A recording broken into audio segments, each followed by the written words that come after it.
BX1 +, toujours plus d'actu. Et on ouvre notre livre de culture. Longtemps fermés et confinés, les théâtres peuvent rouvrir avec un nombre limité de spectateurs. Alors au TTO, on a voulu aller très très vite et on ouvre carrément un musée. Alors avec nous, les deux commissaires de l'exposition permanente du musée Experience Museum, AAA, les comédiens Emmanuel Delarba et Aurelio Mergola. Bonjour messieurs.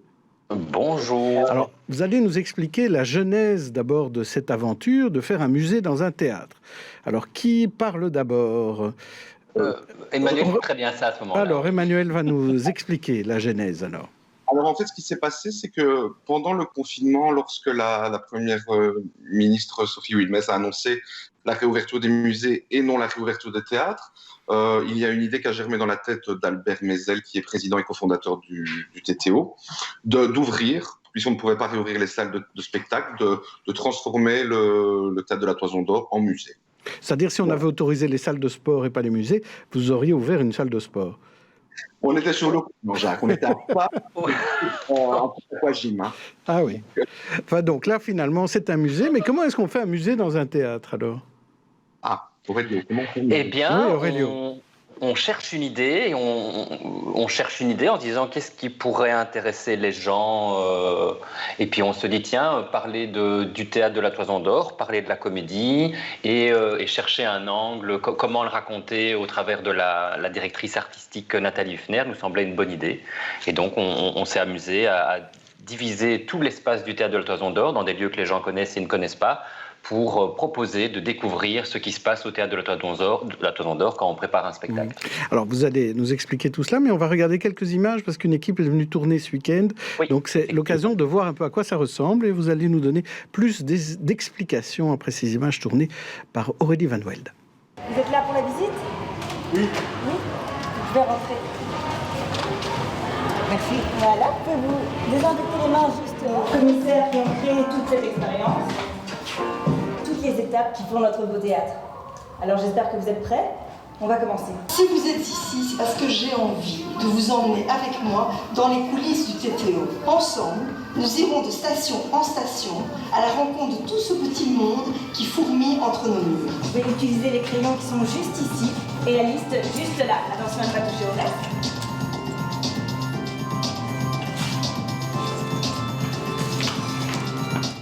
On y va.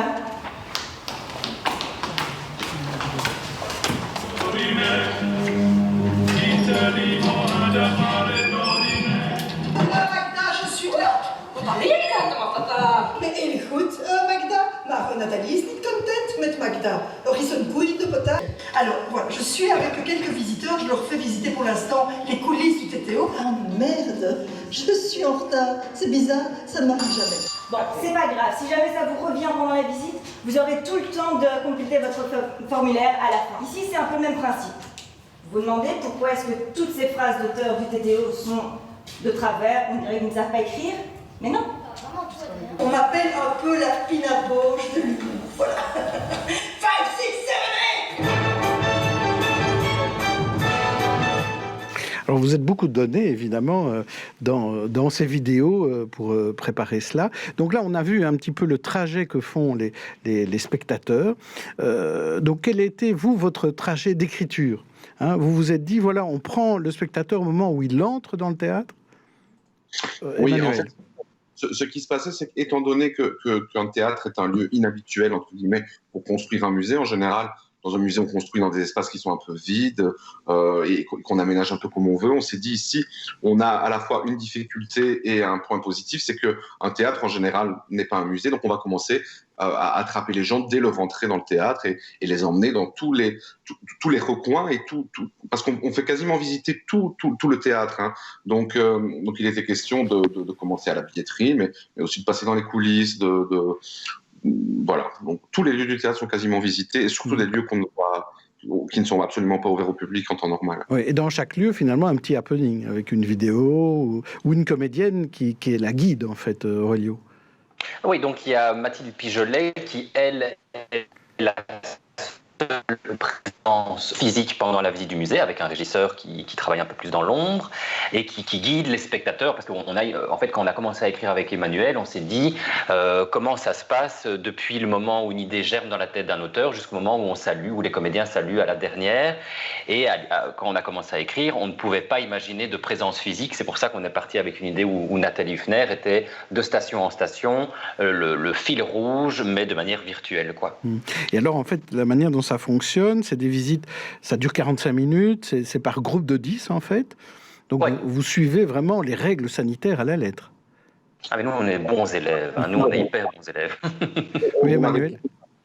On n'avait surtout pas le choix parce que, vous savez, je ne dois rien vous apprendre, Jean-Jacques, mais c'est un peu au jour le jour. On a un peu tout le temps des nouvelles règles qui apparaissent ou qui disparaissent puis qui reviennent. Donc oui, effectivement, on a été obligé de respecter les normes sanitaires, la distanciation, le port du masque qui est Redevenu obligatoire, oui.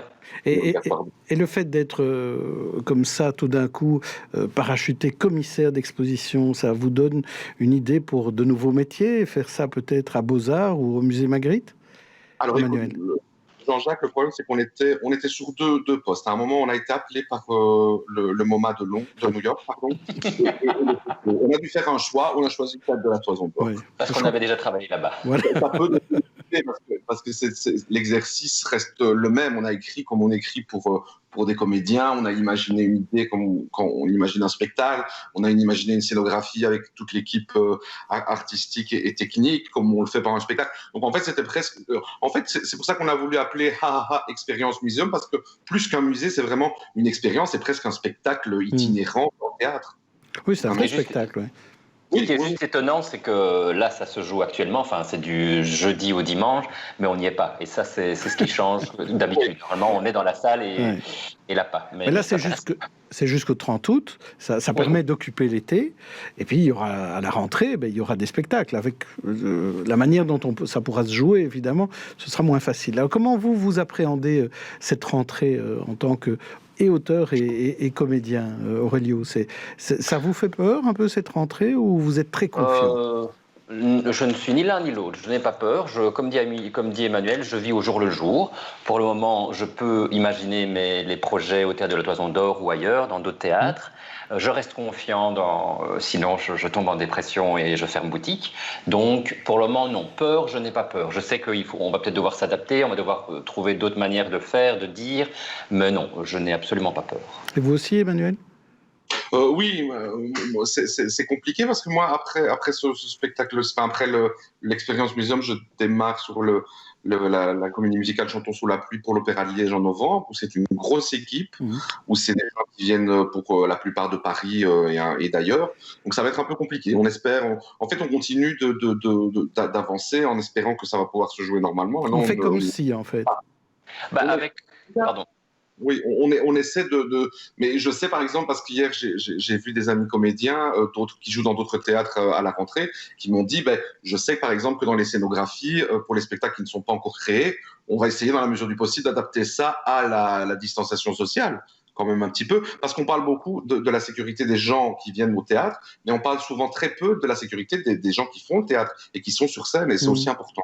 Est-ce qu'on doit éviter les scènes d'amour, Aurélio, par exemple? Si on écrit demain un texte en plein confinement ou en pleine mesure sanitaire?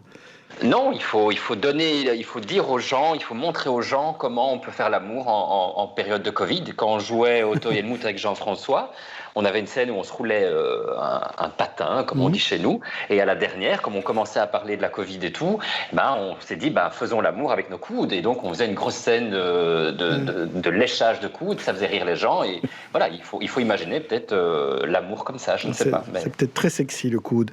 Alors, pendant le confinement, j'ai vu que vous avez fait tous les deux des vidéos, donc c'était une manière d'exister, évidemment, et ça s'est passé comment? Si on doit faire un peu le bilan des 3 mois. Aurélio, d'abord avec vous. Le bilan, moi ça a été les montagnes russes parce que normalement je devais aller jouer un spectacle au à Avignon cet été, au Festival d'Avignon, qui a été annulé. J'ai appris que c'était annulé, donc là on est fort déçus. Et puis en même temps, on reprend un peu de recul aussi sur son travail, on se recentre un peu sur d'autres choses. Enfin, je me suis découvert une passion du jardinage, mes courgettes vont bien, elles vous embrassent. Et en fait, maintenant, j'ai l'impression que c'est déjà très très loin le confinement. J'ai l'impression, par contre, d'avoir repris le travail avec plus d'incertitude quant à l'avenir, mais une énergie. Et c'est comme si tout le monde s'était dit, allez, maintenant il faut qu'on travaille tous beaucoup. Donc on travaille beaucoup plus que d'habitude. Mais c'est pas désagréable. Ouais, et vous, Emmanuel, ça vous a permis quand même d'écrire cette exposition aussi, hein? Oui, et puis malgré tout, c'est vrai, comme dit Aurélio, la période qui est la plus angoissante, c'est celle qui arrive maintenant et celle qu'on est en train de vivre, parce que le confinement nous a permis un peu de nous mettre entre guillemets en pause, parce qu'on a souvent des vies un peu, on est à gauche, à droite, on joue tard le soir et tout, donc ça nous a permis d'être vraiment en pause, de se recentrer sur d'autres choses, de continuer à écrire pour le théâtre ou à y réfléchir, mais c'est surtout maintenant que ça va être compliqué. Après, les vidéos dont vous parlez, Jean-Jacques, c'était plutôt des vidéos pour continuer de sourire par rapport à toutes les images atroces qu'on recevait dans les journaux ou dans les médias. Donc c'était surtout un moyen de rigoler, de continuer avec les amis, de rire entre nous. Blagues, ouais.